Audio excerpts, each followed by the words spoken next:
Hey everyone, this is Jen and you're watching VPD Woman. I am sorry that it's been so long between videos, but one of my New Year's resolutions is to get more videos coming to you. So in the interim, I hope that you have been finding value out of previous videos. And today I want to talk a little bit about what to do with disappointment in relationships instead of lashing out.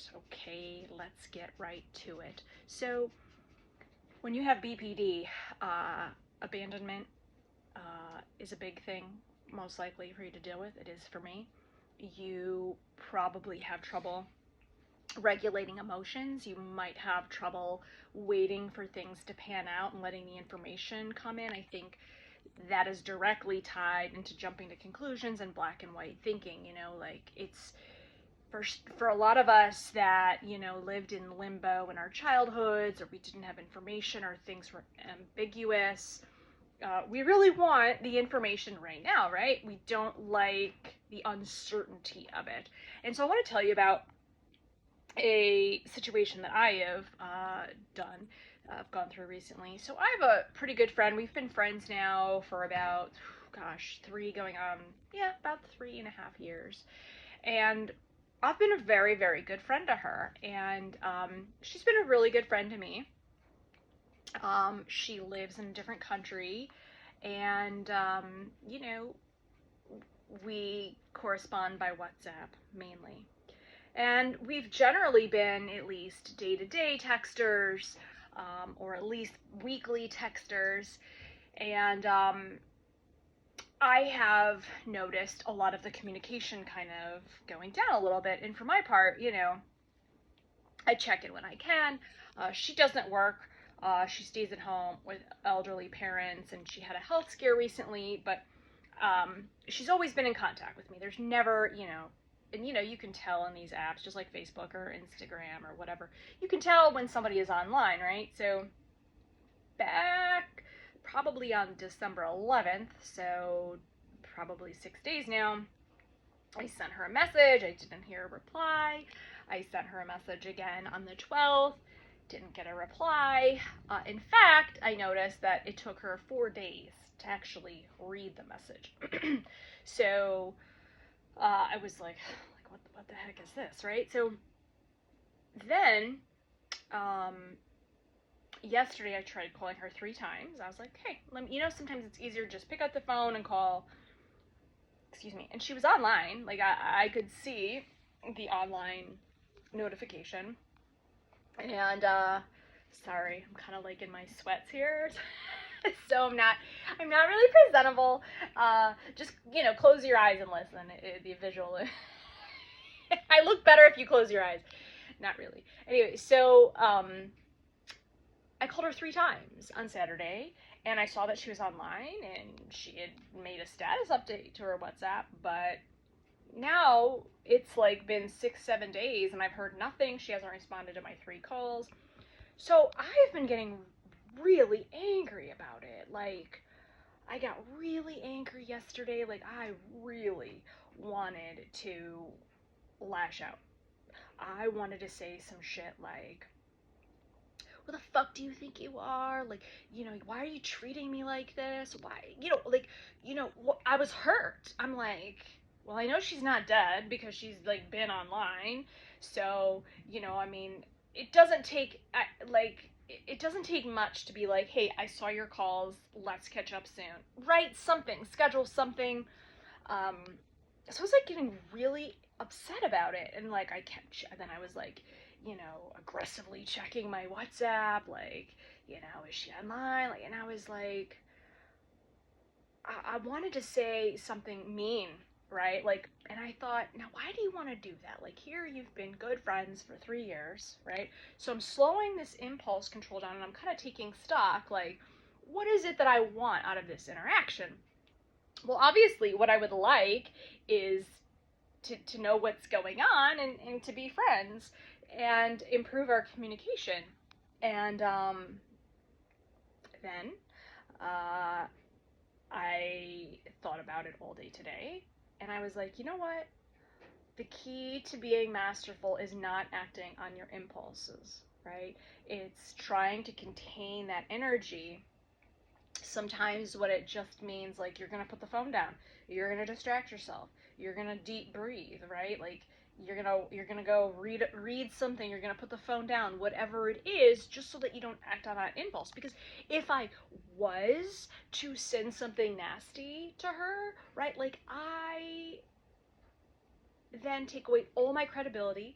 I no longer have any bargaining chips because I've said something mean, and now, like, that's what we're going to be focused on instead of, like, the real stuff that's going on. So I thought, okay, I'm going to wait a full 48 hours since I tried calling her, and so today was that mark. And I sent her a voice note, and basically, I kind of used my Dear Man. If you've been through DBT, the Dear Man is a skill that you can find in interpersonal effectiveness, and it's an acronym that stands for describe, express, ask, um, reinforce, mindfulness, no apologies, and being willing to negotiate, to ask for something or to not ask for something, right? Like, don't treat me this way, or I would like you to, do more around the house. It's an acronym, and you can look it up online for DBT, dialectical behavior therapy, the Dear Man skill. So I used this skill today. And by the way, when I first started out with these skills, you know, when I was introduced to DBT like 20 years ago, I didn't do these didn't come to me. I mean, I think probably I was aware of the skill for years, and then, like, once I really did a lot of DBT courses, I would, like, okay, I'd look, and I would, make, I'd write it down like a script. Now it just kind of comes naturally, and now when I do it, I don't even think of it. But basically, I told her, I said, well, let's just call her Susan. That's not her name, but I'll be like, I sent her this message, and I was like, Susan, and she's not going to see this till tomorrow because where she lives in the world it's nighttime for her, like sleeping time. So I said, I don't know what's going on. I'm sending this message because I am perplexed. I am upset, and now I'm, like, bordering on the angry, and then I stated all of the facts, like, I sent you this message, you haven't checked it, like, I know you've been online, I've called you, you've seen that I've called, I'm not really sure what's going on. And then I expressed my feeling about it, which was, this is not okay with me, like, I think I've been a really good friend, and, like, now I feel like I'm in this limbo, and I don't know what's going on. But I did an inventory, and I was like, did I do anything wrong? And I thought, no, you haven't, right? And so I know that I don't deserve this silence or whatever this is, because now it's been over a week, so you can't chalk that up to, like, I've been too busy. You just can't, especially if you don't work. And, I told her, I said, I'm not sure if I'm being punished because I haven't gotten back to you.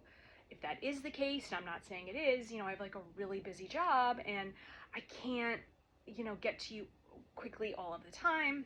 I was like, but I'm not really sure what's going on. Like, I think you don't want to hear from me anymore, and I'm not really sure why. So if that is the case, like, I wish you all the best. But I don't know, right? Like, that's where that end and negotiate is. And I'm asking her, like, is that the case, right? So I went from this confusion about what's going on to anger at being dismissed to then realizing, really, what is it I'm feeling? Like, you have to investigate your own feeling, which is, I was being hurt. I was hurt.